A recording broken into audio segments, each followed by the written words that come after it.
नमस्कार दोस्तों, आप सभी का स्वागत है हिस्ट्री के यूट्यूब चैनल पीटी हिस्ट्री वाला पर। देखिए, अपन पढ़ रहे थे मेवाड़ का इतिहास और आज अपन मेवाड़ के इतिहास को थोड़ा आगे चलते हैं और देखते हैं कि महाराणा कुंभा के विजयों के बाद में कुंभा ने क्या स्थापत्य के क्षेत्र में भी क्या महत्वपूर्ण योगदान दिया था। तो जी हाँ, तो आज अपन उन्हीं के बारे में चर्चा करने वाले हैं कि कुंभा ने मेवाड़ में वो कौन से स्मारक थे जिनका निर्माण करवाया, जो स्थापत्य के क्षेत्र में अपना महत्वपूर्ण योगदान रखते हैं। तो आज अपन चर्चा करने वाले हैं कुंभा के स्थापत्य क्षेत्र में योगदान, यानी कुंभा का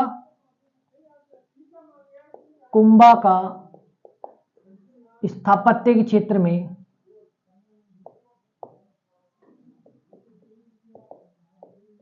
योगदान। क्योंकि आप सभी ने पढ़ा भी होगा कि कुंभा को स्थापत्य कला का जनक कहा जाता है। वो क्यों कहा जाता है वो अपन को पता होना चाहिए कि इसी टाइम पीरियड में कुंभा ने मेवाड़ में बहुत सारे दुर्गों का निर्माण करवाया। दुर्गों के साथ साथ उन्हें जैसे कुंभा ने अपने नाम पर कुंभशाम मंदिरों का निर्माण करवाया, श्रृंगार चूरी का निर्माण करवाया, बहुत सारे ऐसे स्मारक थे और इसी टाइम पीरियड में उन्होंने बहुत सारी प्रशस्तियों की भी रचना करवाई। तो आर्किटेक्ट के मामले में कुंभा का टाइम पीरियड बहुत ही क्या रहा है, समृद्ध रहा है। ठीक है, और इसी साथ साथ लिटरेचर में भी कुंभा ने बहुत महत्वपूर्ण योगदान दिया। कुंभा खुद नाटकों का रचयिता है, तो उनकी चर्चा अपन तो एक अलग क्लास में करेंगे, लेकिन आज अपन करने वाले हैं कुंभा के स्थापत्य क्षेत्र में योगदान। तो ध्यान रखना, कविराज श्यामल दास, ददवाड़िया आगे लिखते हैं लेकिन छोड़ दो इसको, कविराज श्यामल दास, इन्होंने एक ग्रंथ लिखा था वीर विनोद। कौन सा ग्रंथ लिखा? वीर विनोद। ये मेवाड़ के इतिहास का बहुत महत्वपूर्ण ग्रंथ है, वीर विनोद ग्रंथ लिखा। इस वीर विनोद ग्रंथ में ये कहते हैं कि मेवाड़ के 84 दुर्गों में से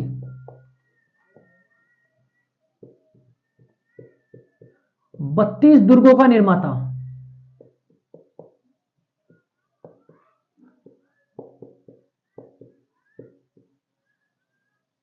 महाराणा कुंभा है।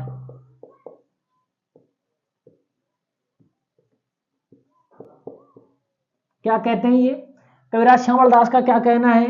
कविराज श्यामल दास का कहना है कि जो मेवाड़ में 84 दुर्ग निर्मित है, ठीक है, तो एक तो इससे पूछा जा सकता है तो कविराज श्यामल दास के ग्रंथ वीर विनोद के अनुसार मेवाड़ में कितने दुर्ग बने हुए हैं? तो 84, है ना। अब तक क्या क्वेश्चन पूछा गया है कि कविराज श्यामल दास द्वारा मेवाड़ की 84 दुर्गों में से कितने दुर्गों का निर्माता कुंभा को बताया गया है? तो 32 दुर्गों का निर्माता किसे बताया गया है? कुंभा को बताया गया। क्या पता टोटल पूछ ले किसी दिन, तो कंफ्यूजन होना है। 84 दुर्गों में से 84 दुर्ग टोटल है, उनमें से 32 दुर्गों का निर्माण तो किसने करवाया? कुंभा ने करवाया। अब इतने सारे दुर्ग बनवाना और इनमें बहुत सारे मंदिरों का निर्माण करवाना, इसी कारण कुंभा को क्या कहा जाता है? महाराणा कुंभा को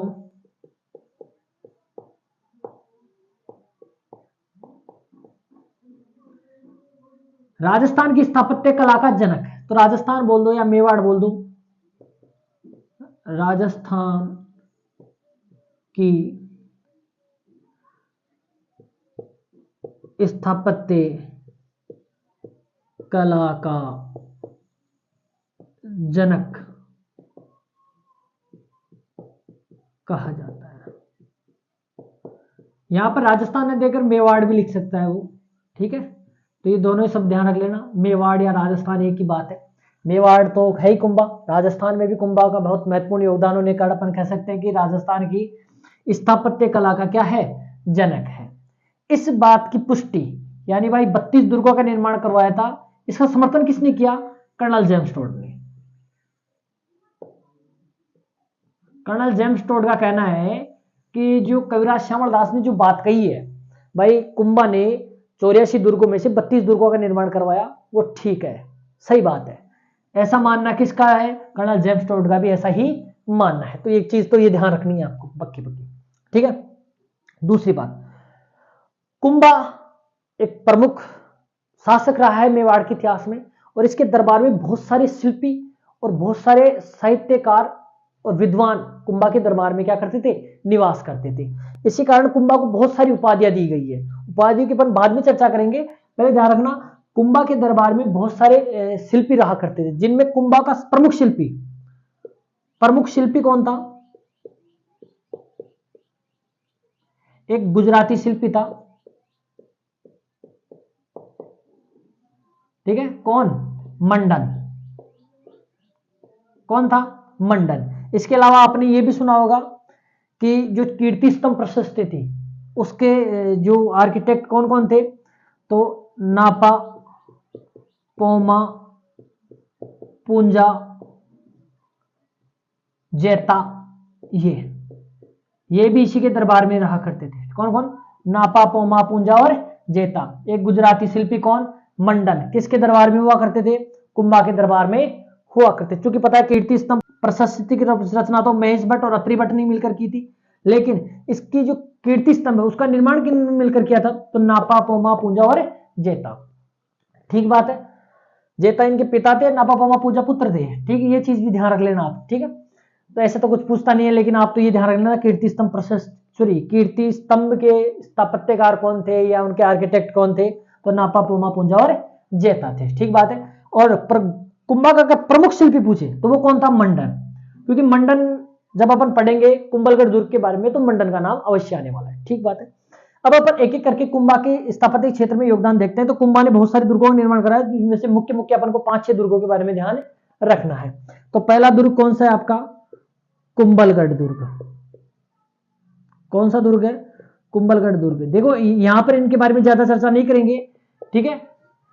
जब अपन राजस्थान के प्रमुख दुर्गों की चर्चा करेंगे तब इन दुर्गों की अपन स्पष्ट रूप से और अच्छे से विस्तार से चर्चा करने वाले हैं। यहां पर तो अपन मुख्य मुख्य बातें देखने वाले हैं। देखो कुंभलगढ़ दुर्ग, ये कुंभलगढ़ राजसमंद में स्थित है। कहां पर स्थित है? राजसमंद में। और कौन सी पहाड़ी पर स्थित है? गंधमादन पहाड़ी पर।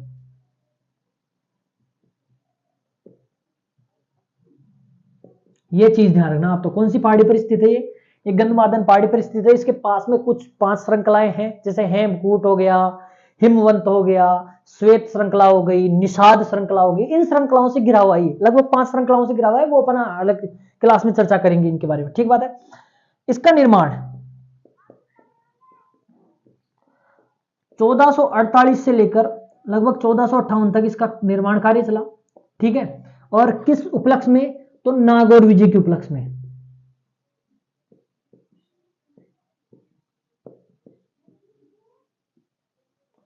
कुंभा ने नागौर विजय की और उसके उपलक्ष्य में कौन सा दुर्ग निर्मित करवाया? कुंभलगढ़ दुर्ग का निर्माण करवाया। इसका शिल्पी, ये महत्वपूर्ण है, इसका शिल्पी कौन है? तो मंडन। यानी इस दुर्ग की रूपरेखा किसने डिसाइड की थी? भाई कैसा होगा क्या नहीं होगा, मंडन ने डिसाइड की। इसलिए मंडन कुंभा का क्या था? प्रमुख शिल्पी था। यानी कुंभा की जितने भी दुर्ग बने ना, उनमें मंडन का बहुत महत्वपूर्ण योगदान था। उनमें क्या रखना है, कैसे डिजाइन होगी, ये सब किसके कौन डिसाइड करता था? मंडन। और कुंभलगढ़ दुर्ग तो खासतौर से मंडन द्वारा ही डिजाइन किया गया था। ठीक बात है। तो इसका प्रमुख शिल्पी कौन था? मंडन। इस दुर्ग का महत्वपूर्ण स्थान इसलिए है क्योंकि ये मेवाड़ की संकटकालीन राजधानी रहता था। क्या रहता था? मेवाड़ पर जब भी संकट आता था तो संकटकालीन राजधानी। तो ये क्या था? मेवाड़ की संकटकालीन राजधानी रहा करता था। ठीक है। ये मेवाड़ की क्या हुआ करता था? संकटकालीन राजधानी। जब भी मेवाड़ पर या मुगलों का आक्रमण हुआ या वगैरह वगैरह, तो वहां अपने परिवार को बचाने के लिए उन्होंने क्या किया? मेवाड़ जो चित्तौड़ से कहां पर भेज देते थे? कुंभलगढ़ तक भेज देते थे। इसके अलावा ये मेवाड़ और मारवाड़ का प्रहरी भी है। ये मेवाड़ का प्रहरी भी मान सकते हो इसको, क्योंकि ये ऊंचाई पर स्थित है और देखा जा सकता है इसमें एक सबसे ऊंचा महल है जिसका नाम क्या है? कटारगढ़। इस दुर्ग में सबसे ऊंचा महल कौन सा है? कटारगढ़ है, जो कुंभा का निजी निवास है। कुंभा का क्या था? निजी निवास। कुंभा का निजी निवास स्थान था। ठीक है। ये इतना ऊंचा होने के कारण इससे पहली बात तो ऊंचाई से देखा जा सकता है मेवाड़ को, तो इसलिए मेवाड़ की आंख कहा गया। इसको क्या कहा गया है? मेवाड़ की आंख। क्या कहा गया है? मेवाड़ की आंख कहा गया है। और इंपॉर्टेंट बात तो यह है कि इस दुर्ग के बारे में अबुल फजल ने बहुत ही अच्छी लाइन कही है कि अगर इस दुर्ग को कोई पगड़ीधारी व्यक्ति नीचे से ऊपर की ओर इसके कटारगढ़ को देखता है तो क्या हो सकता है? उसके सिर से क्या हो जाएगी? पगड़ी गिर जाएगी। तो ये इतना ऊंचाई पर स्थित है।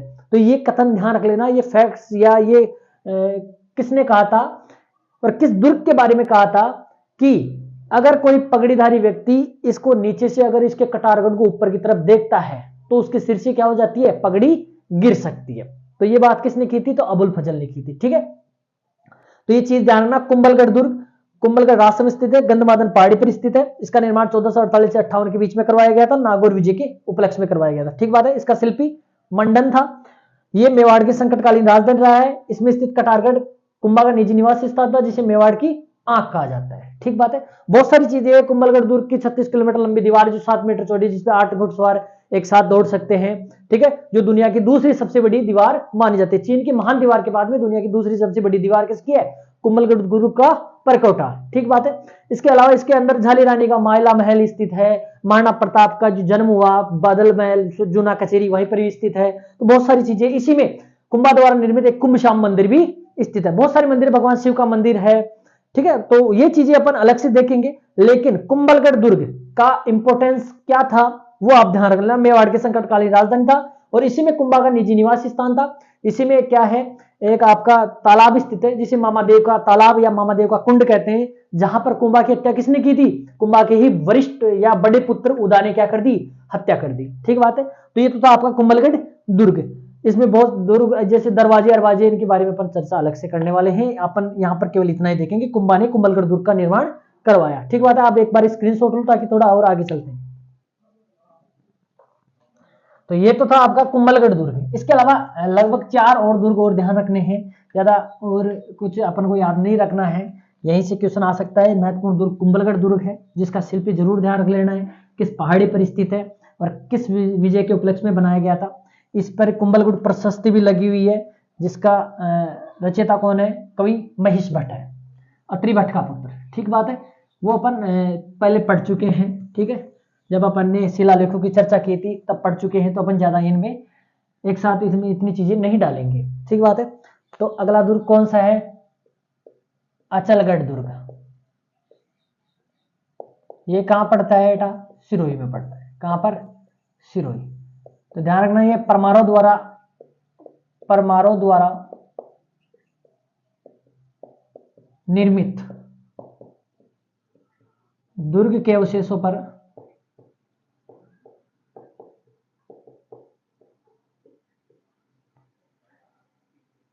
कुंभा ने इसका निर्माण करवाया। ठीक है। अचलगढ़ दुर्ग का निर्माण कहां पर करवाया गया, तो परमारों द्वारा। यहां पर पहले एक दुर्ग बना रखा था, तो लेकिन वो दुर्ग थोड़ा क्षतिग्रस्त हो गया था, तो उसका दोबारा से रिकंस्ट्रक्शन करवाया किसने, कुंभा ने, और उसको क्या रूप, अच्छा रूप दिया, और वो दुर्ग क्या कहलाया, अचलगढ़ दुर्ग। कहां पर स्थित है, सिरोही में स्थित है। ठीक बात है। अचलगढ़ के दुर्ग के बाद में कौन सा दुर्ग है, मचान दुर्ग। ये भी सिरोही में स्थित है। और ये किस लिए, तो मेरों को, मेर जो जाति थी, तो मेरों को नियंत्रित करने के लिए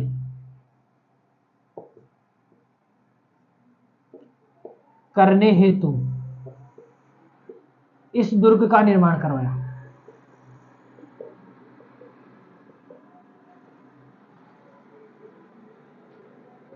यहां पर यह चीज भी ध्यान रखनी है, अचलगढ़ दुर्ग में कुंभा ने कुंभश्याम मंदिर भी बनवाया।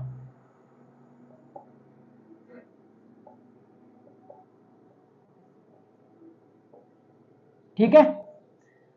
मचान दुर्ग के बाद में एक भोमट दुर्ग। ठीक है। तो भोमट दुर्ग का निर्माण किस लिए करवाया था, तो भीलों को नियंत्रित करने के लिए।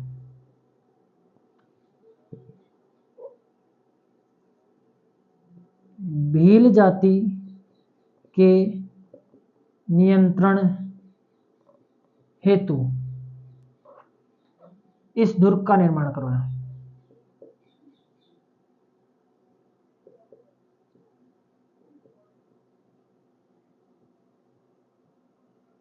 ठीक है। यहां पर अचलगढ़ दुर्ग कहां पर, सिरोही में। मचान दुर्ग सिरोही में। भोमट दुर्ग कहां पर, ये भोमट मेवाड़ के क्षेत्र में भील जाति के नियंत्रण हेतु इसका निर्माण करवाया। इसका निर्माण मचान दुर्ग का, तो मेरों के नियंत्रण के लिए। तो ये चीज ध्यान रख लेना। ठीक बात है।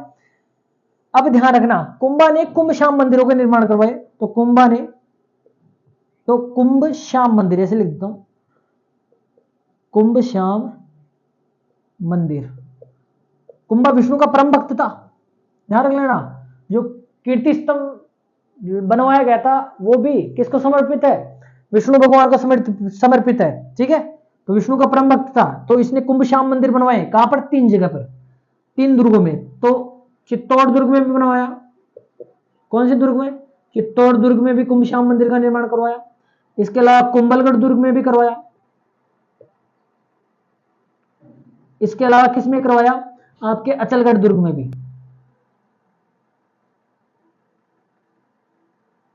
तो 3 दुर्गों में क्या है, आपका कुंभ श्याम मंदिर बना हुआ है, ठीक है। कुंभा द्वारा निर्मित कुंभ श्याम मंदिर, वो बहुत ही सुंदर है, लगभग ऐसे मान लो नागर शैली के बहुत अच्छे नमूने हैं ये। इसके अलावा कुंभा ने श्रृंगार चौरी, कौन से स्थापित, यानी श्रृंगार चौरी नामक, श्रृंगार चौरी का निर्माण कराया, कहां पर बेटा, चित्तौड़गढ़ में। क्योंकि मूलतः एक जैन मंदिर था, ये ध्यान रखना है, मूलतः जैन मंदिर था, मूलतः जैन मंदिर था। क्या था, मूलतः जैन मंदिर था, लेकिन फिर इसे चौरी के रूप में क्या कर दिया गया, परिवर्तित कर दिया गया, जहां पर कुंभा की पुत्री की शादी की गई थी, ठीक बात है। तो श्रृंगार चौरी का निर्माण भी कुंभा ने करवाया, कहां पर, चित्तौड़गढ़ दुर्ग में, जो जैन मंदिर था, मूलतः जैन मंदिर था, ठीक है। कुंभ श्याम मंदिर कहां पर, चित्तौड़, कुंभलगढ़ और अचलगढ़ में, ये कुंभा की प्रमुख स्थापत्य। क्योंकि कीर्ति स्तंभ पहले पढ़ चुके अपन, कुंभा ने कीर्ति स्तंभ भी निर्मित करवाया, और ध्यान रखना कीर्ति स्तंभ के साथ साथ चित्तौड़ में एक जैन कीर्ति स्तंभ भी है, जिसका निर्माण लगभग 12वीं शताब्दी में एक जैन व्यापारी जिजाक द्वारा निर्मित करवाया गया था, लगभग 7 मंजिला है, जो भगवान आदिनाथ को समर्पित है। वो अपन अलग से चर्चा करेंगे जब स्थापत्य की आएंगे ना उनमें, ठीक बात है। तो कुंभा द्वारा ये प्रमुख रचनाएं थी, जिसमें अचलगढ़ दुर्ग, मचान दुर्ग और भोमड़ दुर्ग है, इसके अलावा कुंभलगढ़ दुर्ग है, ठीक है। मोटे मोटे अच्छे से दुर्ग है, इनको आप ध्यान रखिए, कुंभा द्वारा निर्मित मंदिरों को ध्यान रखिए, और श्रृंगार चौरी का ध्यान रखिए, ठीक बात है। बाकी अपन जो कुंभा द्वारा जो लिटरेचर के क्षेत्र में जो महत्वपूर्ण योगदान दिया गया है, वो अपन अगली क्लास में चर्चा करेंगे। तब तक हंसते रहिए, खुश रहिए, जय श्री राम, खमा गणित।